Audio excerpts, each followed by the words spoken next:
A paz do Senhor Jesus. Cumprimento a todos com a paz do Senhor Jesus. Estamos aqui hoje, para estarmos estudando o terceiro vídeo, ou a terceira aula sobre o Evangelho de Lucas.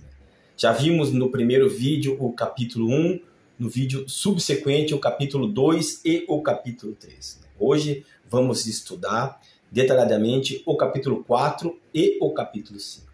Muito importante que você tenha em mãos, aqui um marcador de texto, como a gente sempre tem, temos 2 aqui hoje, algumas canetas, lápis, lapiseira, para que faça as anotações, claro, a Bíblia, e um caderno, folhas, algum outro aparelho, alguma coisa que venha a somar no teu aprendizado, para que você venha a escrever, anotar, para que possa depois recorrer a uma fonte de pesquisa, como uma fonte de pesquisa.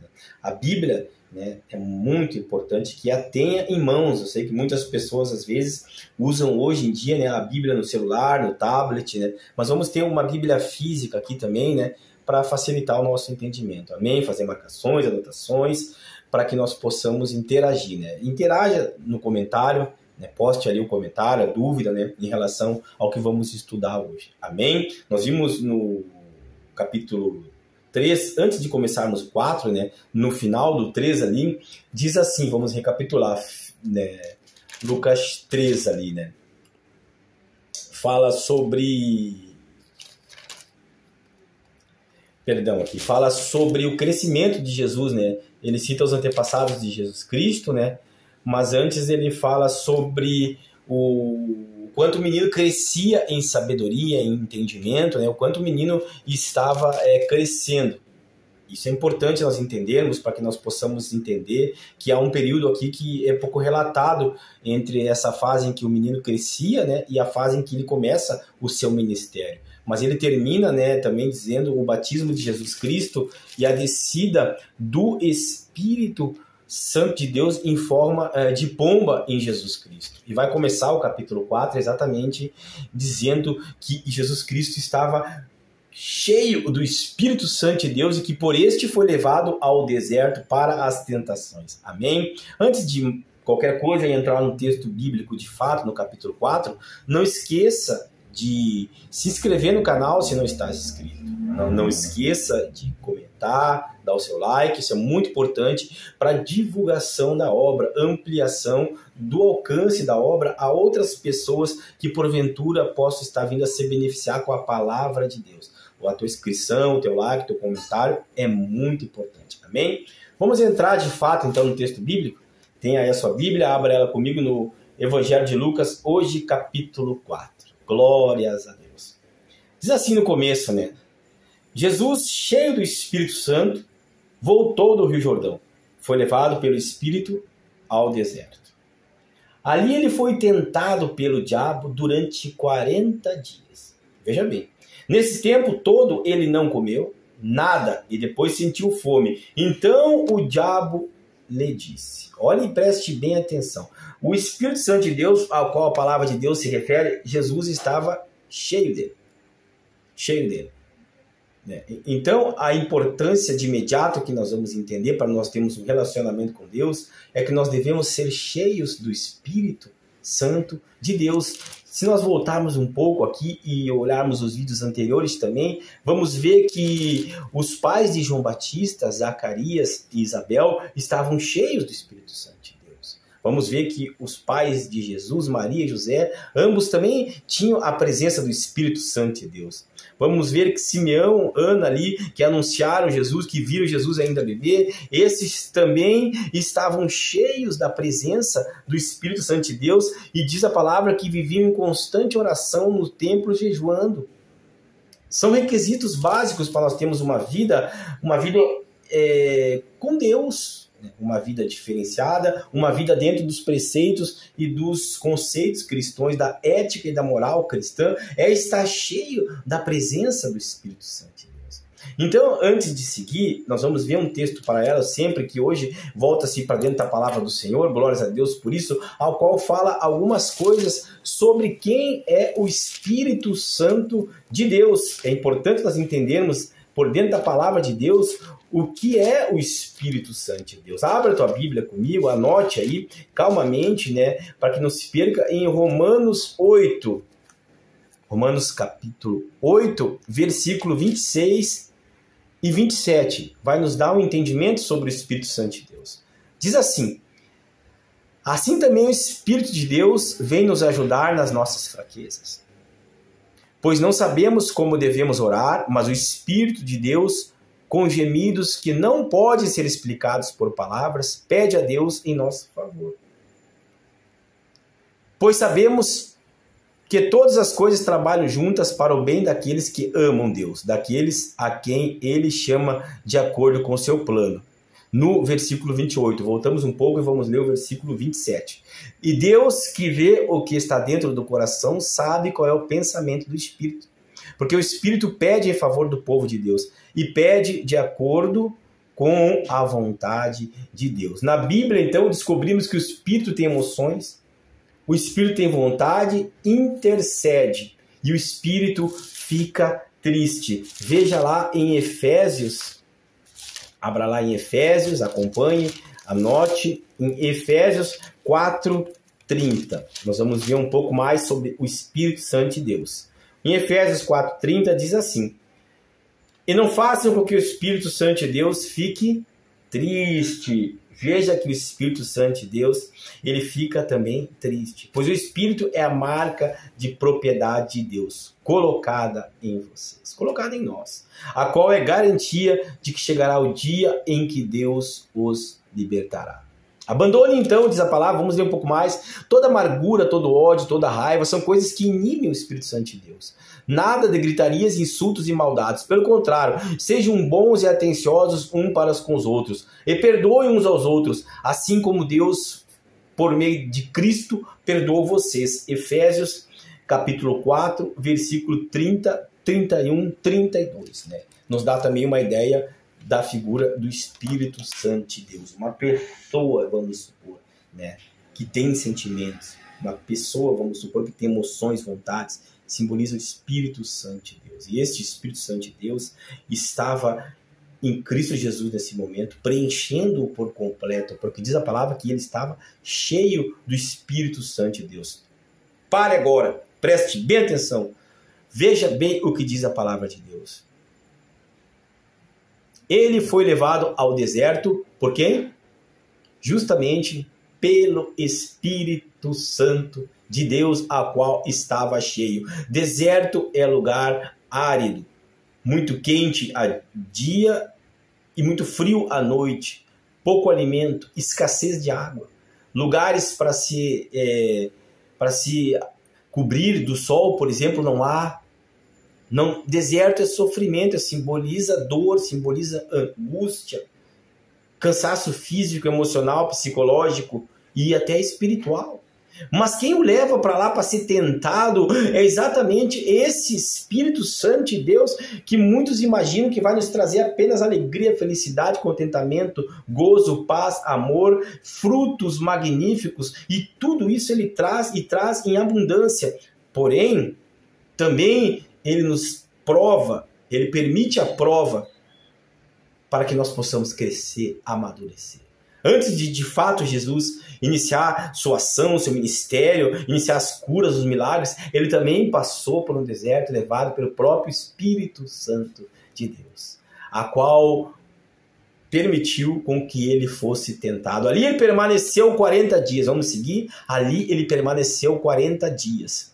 As Escrituras Sagradas afirmam que o ser humano não vive só de pão. Por que eu já li isso? Porque isso é uma resposta que Cristo dá quando ele sofreu a primeira tentação de Satanás, mas no dia 40, nos últimos dias, nos últimos momentos ali, no qual ele sentia muita fome, Satanás veio e o tentou, dizendo: se você é filho de Deus, mande que estas pedras virem pão.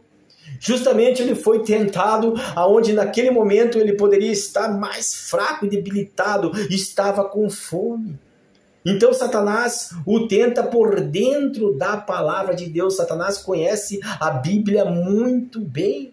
O nosso inimigo, o inimigo de Deus, ele está por dentro da palavra de Deus, profundamente muito mais do que a maioria dos cristãos propriamente dito conhece a palavra, e ele tenta Cristo pela palavra, e Cristo também responde pela palavra. E aqui nós vamos ver a importância do Espírito Santo de Deus, e também a importância da palavra de Deus e a importância de Jesus. Três coisas aqui se complementam, né? O Espírito Santo de Deus, Jesus Cristo, a palavra de Deus, que é a própria voz de Deus. Tudo aqui junto foi necessário para resistir à tentação que veio fortemente sobre ele por parte de Satanás. Aí o Satanás segue e vem para a segunda tentação. Aí o diabo levou Jesus para o alto, mostrou-lhe num instante todos os reinos do mundo e disse: eu lhe darei todo este poder e toda esta riqueza, pois tudo isto me foi dado. De quem pertence a quem pertence o mundo hoje. Quem está no controle do regime social, político do mundo hoje. Tudo isso foi dado nas mãos do inimigo. E por quê? E ele diz: eu posso dar a quem eu quero. Ele oferece isto a Cristo. Veja que ele oferece tudo que ele tem nas mãos do inimigo para Cristo Jesus. O que nós podemos entender? A tamanha importância de Jesus. Satanás abriria mão de todo o seu poder dando a Cristo, porque na verdade ele já sabe que tudo de fato pertence a Deus, a seu Filho, pertence ao Espírito Santo de Deus, e está momentaneamente sob o seu poder, mas ele já foi derrotado, ele já é um derrotado. Então que nós tenhamos esta certeza que tudo isso um dia, né, nós podemos contemplar de uma forma diferenciada, mas que no momento isto tudo que vivemos simboliza o nosso deserto. Precisamos passar pela tentação, precisamos passar pela tribulação, precisamos passar pelo mundo, mas tem de bom ânimo. Cristo disse: eu venci o mundo. Você e eu podemos vencer o mundo também, mas por dentro da palavra de Deus, sabendo como agir, como reagir, de acordo com a vontade do Senhor. Então, na primeira tentação, ele usa da mentira. Na segunda tentação, ele tenta ali fazer uma moeda de troca. Eu te dou a isso e você me dá isso. Ou seja, você se prostra perante mim. O mundo muitas vezes age dessa forma. As pessoas agem dessa forma. Eu te dou e se você me dá. Esse amor não é um amor recíproco ao qual você pode dizer que a pessoa está te amando por simplesmente te amar. Não, é porque você ofereceu algo a ela. Deus nos ama incondicional, mesmo se nós oferecermos absolutamente nada a Ele. Simplesmente Ele nos ama. Ele ama o pecador.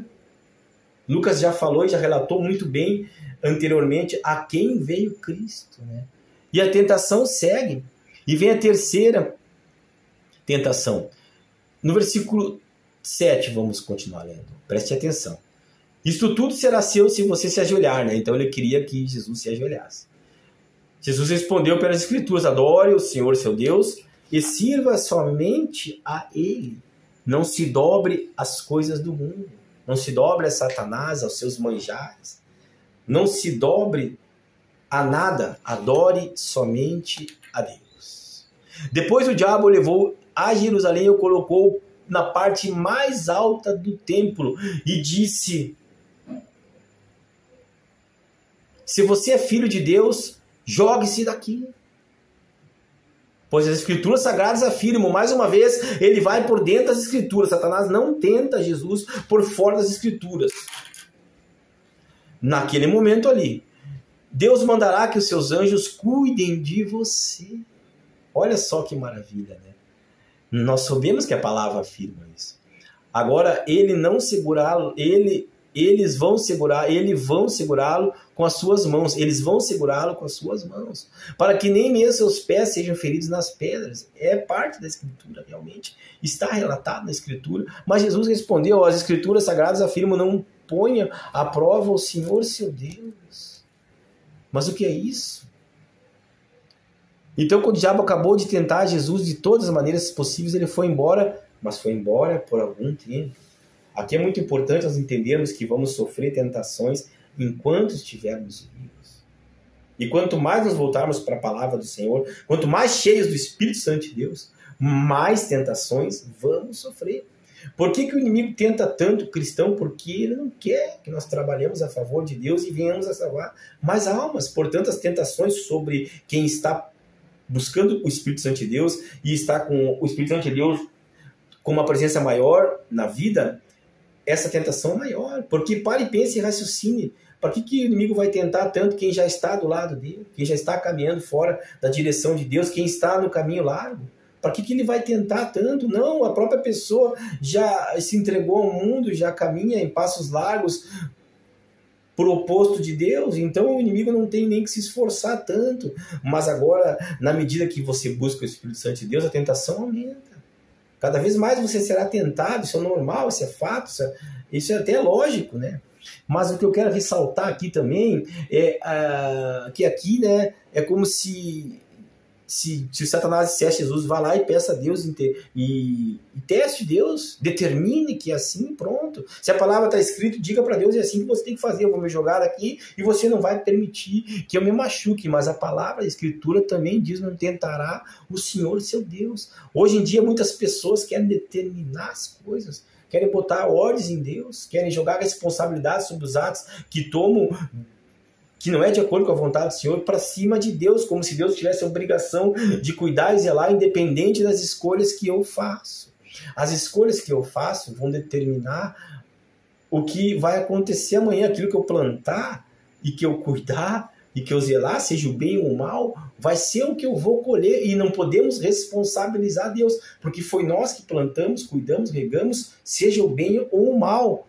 Amém? Se nós andarmos pela palavra de Deus, podemos conversar com Deus e podemos então dialogar com Ele, né, como um amigo, como pai, como rei. E Ele vai nos responder, então Ele vai ter uma certa cuidado com as nossas vidas. Mas se nós andarmos longe dEle, né, por que Ele vai intervir? A escolha foi minha, foi sua.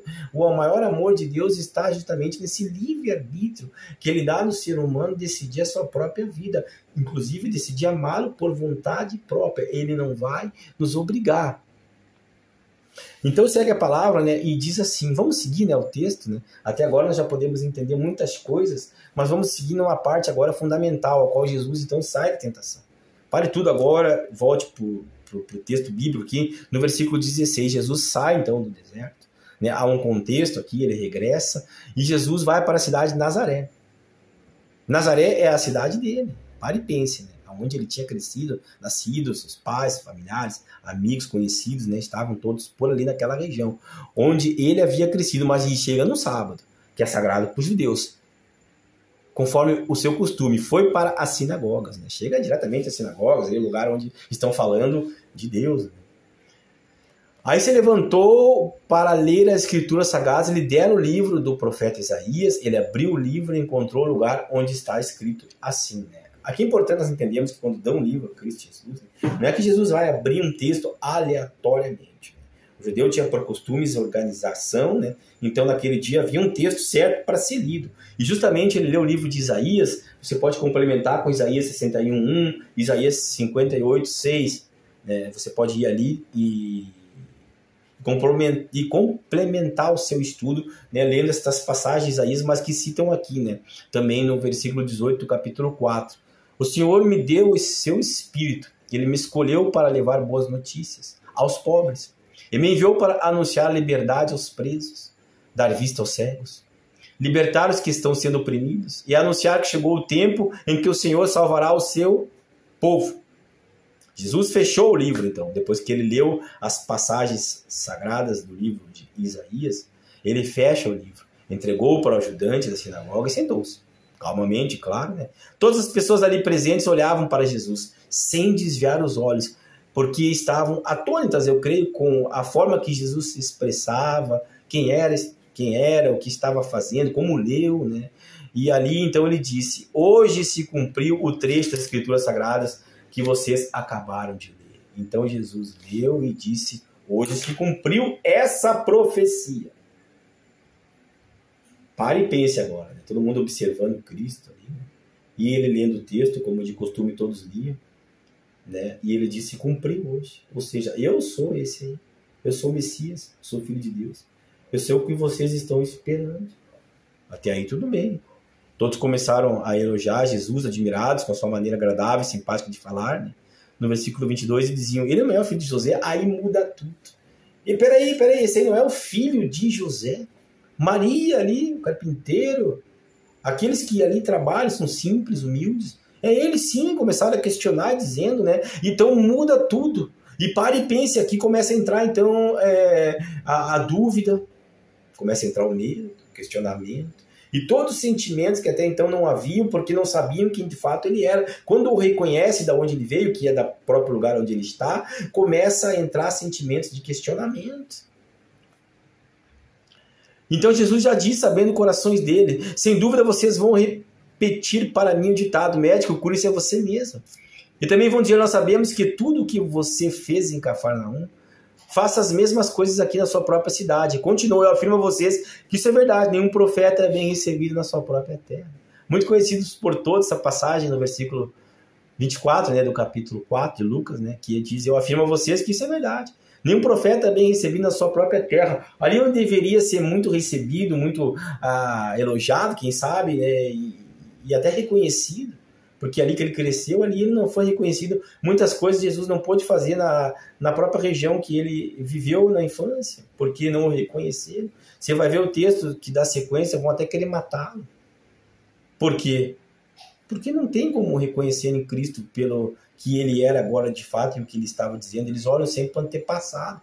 Muitas pessoas, quando eu e você nos transformamos, ou quando nós vamos estar na nossa nova caminhada, graças a Deus, um novo nascimento, um encontro e cheios do Espírito Santo de Deus, se tivermos uma vida regressa a qual isso não existia, né, as pessoas vão olhar muito mais para o passado do que para o presente. Tenha isso no seu coração, tenha isso na sua mente. Você não vai agradar muitas pessoas da sua família, muitas pessoas conhecidas, por onde você passou, empresas, lugares de trabalho, porque as pessoas vão sempre observar o teu passado. Mesmo que você tenha modificado e transformado, você não vai conseguir atingir grande parte das pessoas conhecidas, porque um profeta não tem honra na sua própria terra. Então você precisa ganhar primeiro a você próprio, é claro, se encher do Espírito Santo de Deus, ter a certeza que você vai alcançar muitas outras pessoas que você não conhece do que as próprias pessoas que você conhece.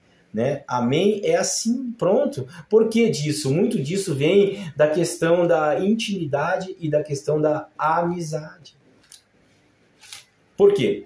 Porque a amizade, ela não é uma intimidade. A intimidade te faz você ter fé, reconhecimento, te faz você ser uma pessoa que tem um relacionamento mais profundo com Deus. Veja aqui, ó.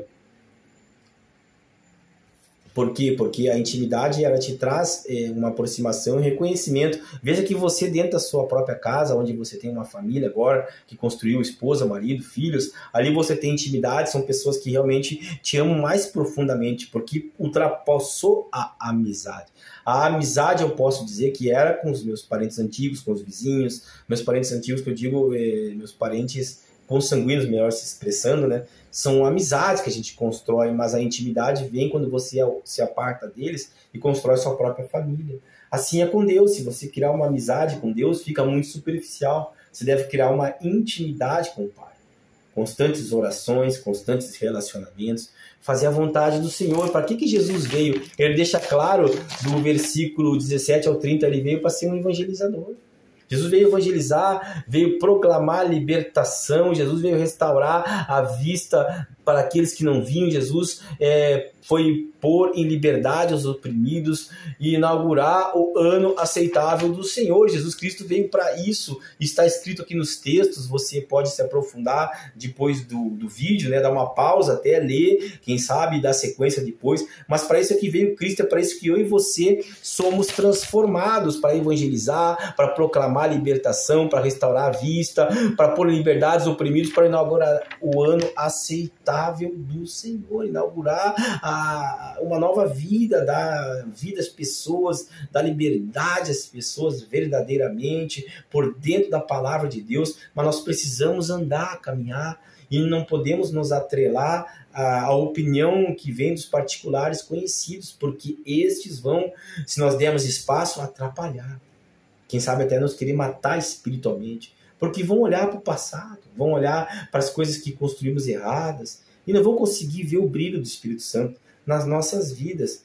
Claro que isso não podemos generalizar e a toda regra sempre haverá uma exceção, né? Mas é de fato o que acontece na maioria dos casos. Aí Jesus começa agora com ação. Ação. Jesus começa seu ministério agora com ação. Ele já começa curando um homem endemoniado no versículo 31. Vamos lá? Passamos para o versículo 31, aonde acontecem os primeiros milagres de Cristo relatados por Lucas. Amém? Amém? Sempre anote, sempre grife. Não esqueça de também assistir o vídeo até o final, mesmo que ele esteja um pouco extenso, né? Você tem aí o final de semana agora para dar uma olhada no vídeo 1, 2 e 3, né? Estamos aqui, né? E estudar por dentro da palavra do Senhor, postando sempre teu comentário ali. Amém? Então Jesus foi para Cafarnaum, foi para Cafarnaum, uma cidade da região da Galiléia, já estava de fato em ação aqui. Aí ele ensinava os povos no sábado. Ele tinha preferência no sábado para mostrar que a lei não estava acima da graça, né? A lei, então, não estava acima da graça. Ele podia operar no sábado e não se esquivar disso para cuidar dos bens materiais, para zelar, porque os próprios fariseus e escribas, né, eles não deixavam de cuidar de um gado, de uma ovelha no sábado, mas não queriam cuidar das pessoas. Então, Cristo tinha preferência aqui na palavra pelos sábados, e Lucas ressalta isso, né? Bem claro, fica em várias passagens. É no sábado que também opera Cristo, ou seja, 24 horas Cristo está operando. Não existe tempo para nós buscarmos a Deus, buscarmos a Jesus. Hoje é o dia de você se ajoelhar e se entregar para Cristo Jesus, buscar através dele a tua libertação, a tua cura. Não espere para amanhã, não deixe para amanhã, porque amanhã a Deus pertence. É hoje que tu deves tomar uma posição com Cristo. Amém?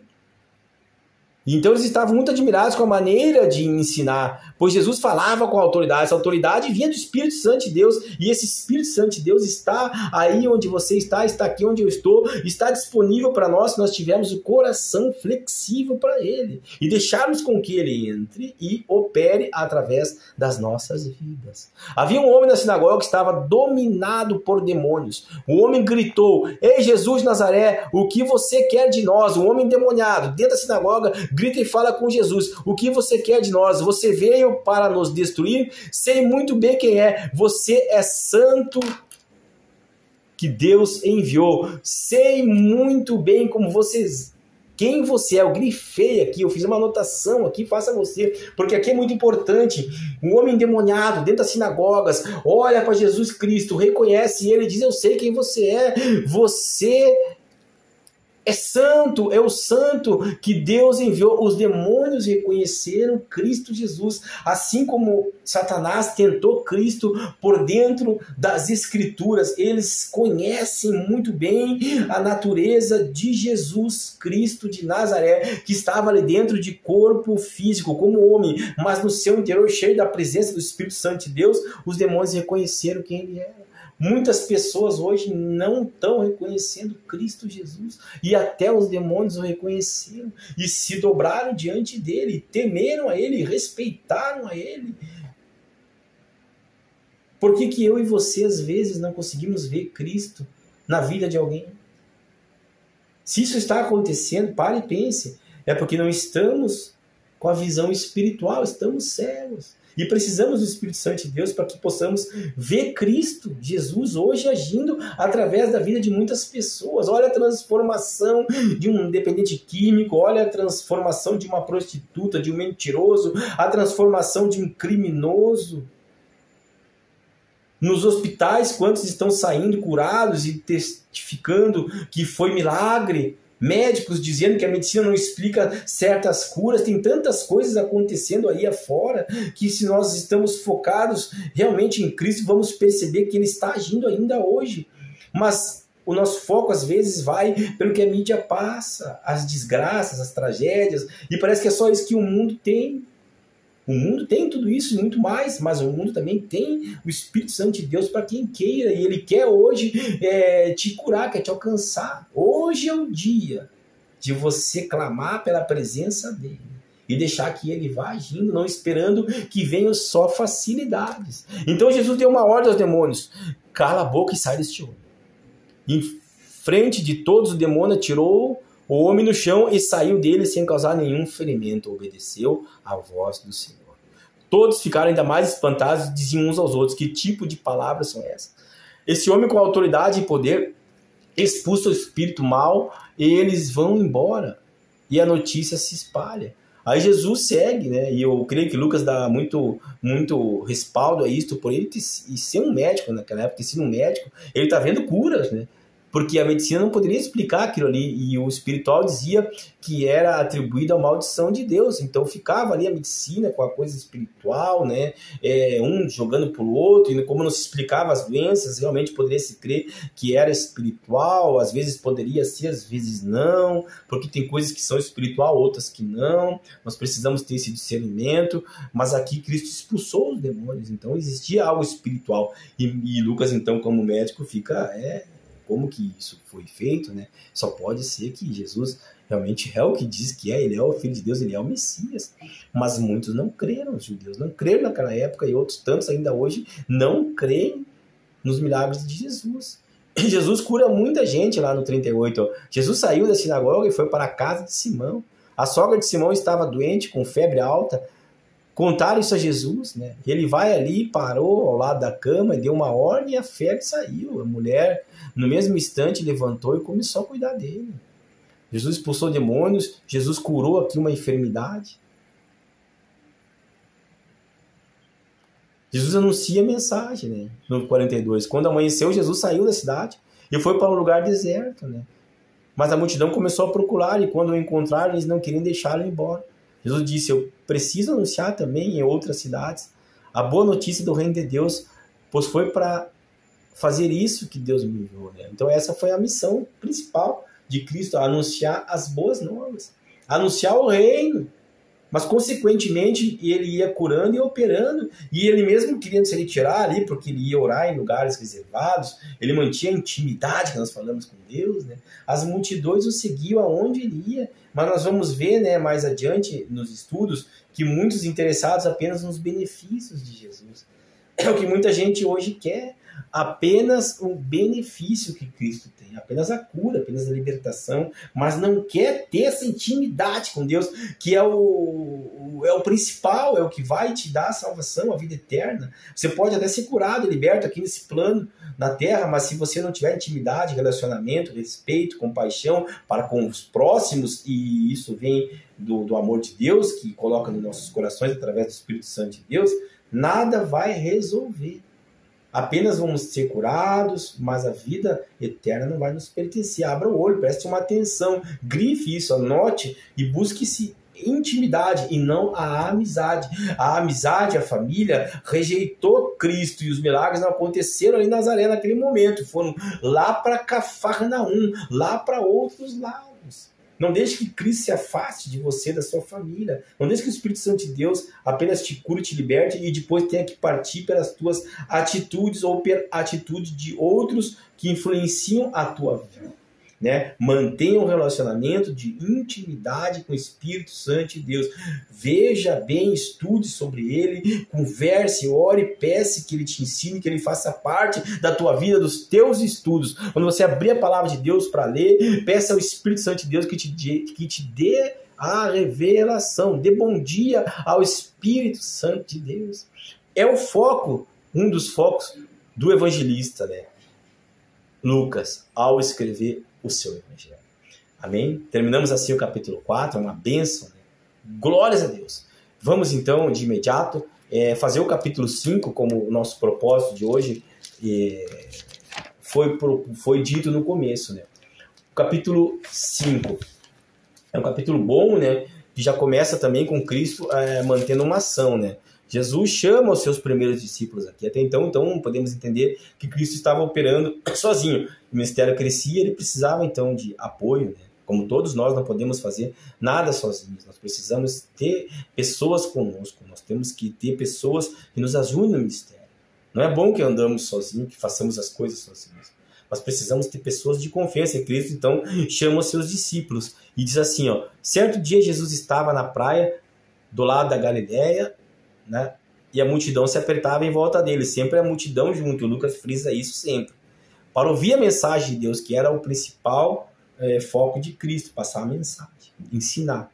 Ele viu 2 barcos no lago, perto da praia. Os pescadores tinham saído deles e estavam lavando as redes. Jesus entrou num dos barcos, o de Simão, e pediu que ele o afastasse um pouco da praia. Então sentou-se e começou a ensinar a multidão dali de dentro. Quando acabou de falar, Jesus disse a Simão: leve o barco para um lugar onde o lago é bem fundo.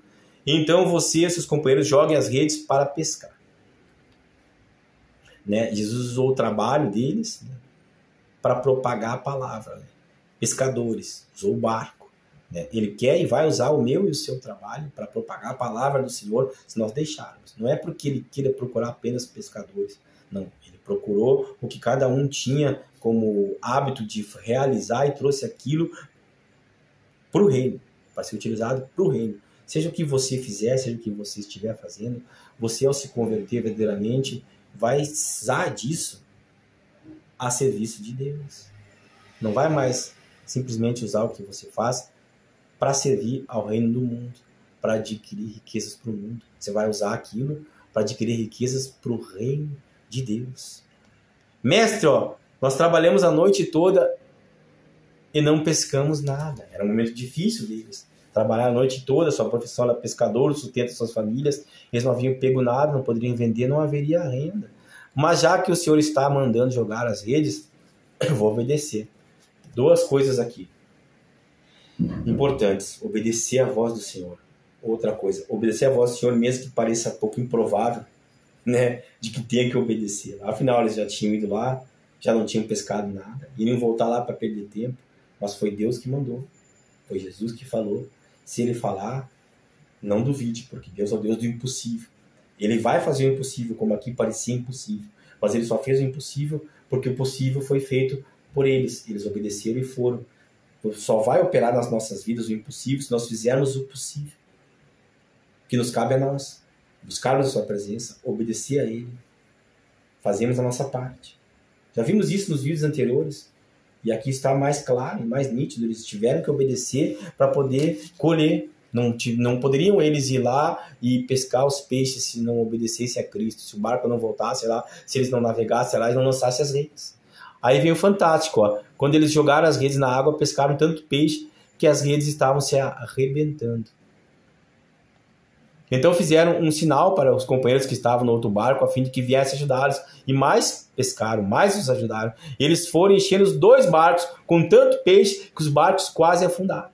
Quando Simão Pedro viu o que havia acontecido, ajoelhou-se diante de Jesus e disse: ajoelhou-se diante de Cristo. Nós temos que também ter esse hábito de nos ajoelharmos diante do Senhor. Veja que até os demônios anteriormente ali se ajoelharam. Todos se ajoelham perante Cristo. Se eu e você não tivermos essa humildade, esse reconhecimento, nós nunca vamos conseguir ter tamanhas bênçãos como aqui foram demonstradas até agora. A libertação do endemoniado, a cura de muitas pessoas, a bênção dos peixes e outras tantas coisas. Nós precisamos reconhecer o poder de Jesus Cristo. Senhor, afaste de mim, pois eu sou um pecador. Já reconhece de imediato que nem é digno de estar na presença de Cristo, porque é um pecador. Mas é para esses justamente que Cristo veio, para aqueles que reconhecem que são pecadores. Aqueles que não reconhecem que são pecadores, como que Cristo vai alcançá-los? Pois não precisam, são perfeitos. Assim eram os antigos religiosos, e alguns ainda hoje pensam assim, infelizmente. Simão e os outros que estavam com eles ficaram admirados com a quantidade de peixes. Não tenho medo, diz, de agora em diante você vai pescar gente. No versículo 10. Não é que somente o pescador de peixes vai servir a Deus e vai pescar peixes. É porque a profissão deles eram pescadores. Então Jesus faz uma comparação, uma metáfora ali, faz uma frase relacionada ao que eles fazem para que eles possam entender. Pescam peixes, tá bom? Mas hoje, a partir de agora, vocês não vão pescar mais peixes. Vocês vão continuar trabalhando. Mas agora para mim, para o reino. Então vocês agora vão pescar o quê? Pessoas. Se você é um médico agora, você, quem sabe, não vai mais trabalhar só para a medicina. Você vai trabalhar para Cristo e vai usar da medicina para curar a gente também. Se você é um engenheiro, vai fazer a mesma coisa. Se é um porteiro, se você limpa, você vai limpar agora, quem sabe, a igreja e vai ganhar pessoas através da tua limpeza. Seja o que você fizer, é isso que Deus vai usar para ganhar almas e vidas para o reino dele. Ele trouxe as pessoas e trouxe junto o que elas tinham, transformando a sua forma de pensar, mas não exatamente mudando por completo, eu posso dizer assim, deixando tudo para trás, como se nada tivesse valor o que eles eram já. Nada tinha valor. Né? Mesmo o publicano tinha valor. O que ele fazia, de alguma maneira, ele usou para o reino de Deus. Ele pôde administrar o reino. Mateus ali era um administrador do reino de Deus. E ele era um administrador antes, porém fazia as coisas que desagradavam a Deus, roubava. Entre outras coisas mais. Amém? Então, te contente em buscar a presença do Espírito Santo de Deus e transformar a sua vida, né? Então, Jesus continua curando ali, nós estamos indo para o final já, né? Jesus curou um leproso. Certa vez, Jesus estava numa cidade, havia um homem que tinha o corpo todo coberto de lepra. Quando viu Jesus, o leproso se ajoelhou diante dele. Mais um que se ajoelha diante de Cristo Jesus. Encostou o rosto no chão, encostou o rosto no pó e disse: Senhor, eu sei que o Senhor pode me curar se quiser. Se ajoelhe. Diga: Senhor, se você quiser, o Senhor pode me curar, mas não determine a tua cura de uma forma que você queira que Deus faça isso, não. Deixe que a vontade do Senhor impere sobre a sua vida. Se não está no momento de ser curado, é porque ainda não é o momento. Apenas continue orando e espere o tempo certo. Não queira impor as coisas a Deus, porque isso vai te frustrar e vai acabar fazendo com que você regresse e não consiga aguardar o tempo de Deus para a tua vida. Jesus estendeu a mão e tocou nele. Quem tocaria num leproso? Se tocasse, pegaria a lepra, mas Jesus é o contrário, tocou e deu a cura. É assim que nós temos que ser nosso ministério, a nossa permanência com Deus, nossa mudança tem que ser assim. Nós temos que tocar, curar. Nós temos que tocar e libertar pelo poder do Espírito Santo de Deus, em nome de Jesus. Tudo isso nós não vamos aprofundar agora, fique calmo. Nós vamos ver no decorrer dos estudos, lá também quando entrarmos em Atos dos Apóstolos, tudo isso que nós podemos fazer também como Jesus fazia e ainda muito mais, diz a palavra do Senhor. Mas nós estamos no momento aqui conhecendo as coisas, vendo o ministério, vendo o seu agir, falando um pouco sobre o Espírito Santo de Deus, sobre as pessoas que Cristo veio para curar, para libertar, quem eram as pessoas que estavam mais próximas. Estamos começando os estudos, né? E estamos vendo que maravilhoso é. A palavra segue, ele cura um paralítico, né? Veja e estude, leia do versículo 17 em diante, né? E ele chama mais alguns, né, para andar com ele ali, complementar o seu quadro de discípulos, né? Amém?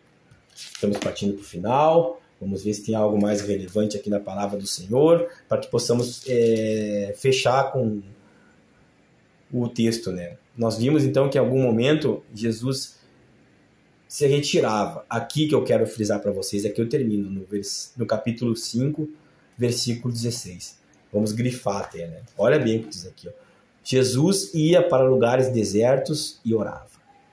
Nós falamos muito hoje sobre intimidade com Deus, presença do Espírito Santo de Deus. Mesmo Jesus Cristo, sendo Filho do Senhor, ele se retirava em certos momentos, ia para alguns lugares reservados, e ali ele fazia o quê? Especificamente, ele orava. Ou seja, ele conversava com Deus, ele mantinha sua intimidade com o Pai. Ele recebia orientações do Pai. Ele expressava suas dores, seus sofrimentos, suas angústias, porque ele, como ser humano, as tinha. Porém, ele sabia a forma correta de superar tudo isso, o caminho para superar todas as dificuldades dele. Seja lá o que você tiver, meu irmão, minha irmã, nesse momento, entregue nas mãos do Senhor. Vá para um lugar reservado, crie esse hábito, converse com Deus, tenha intimidade com o Espírito Santo de Deus, entregue a tua dificuldade nas mãos do Senhor, entenda que se estás no deserto agora, se estás sendo tentado, é para que você supere. Se você superar, você verá a graça de Deus na sua vida e verá as bênçãos do Senhor na sua vida. Mas se você fraquejar no deserto, você não verá nada. Você continuará andando em círculos, como o povo andou em círculos.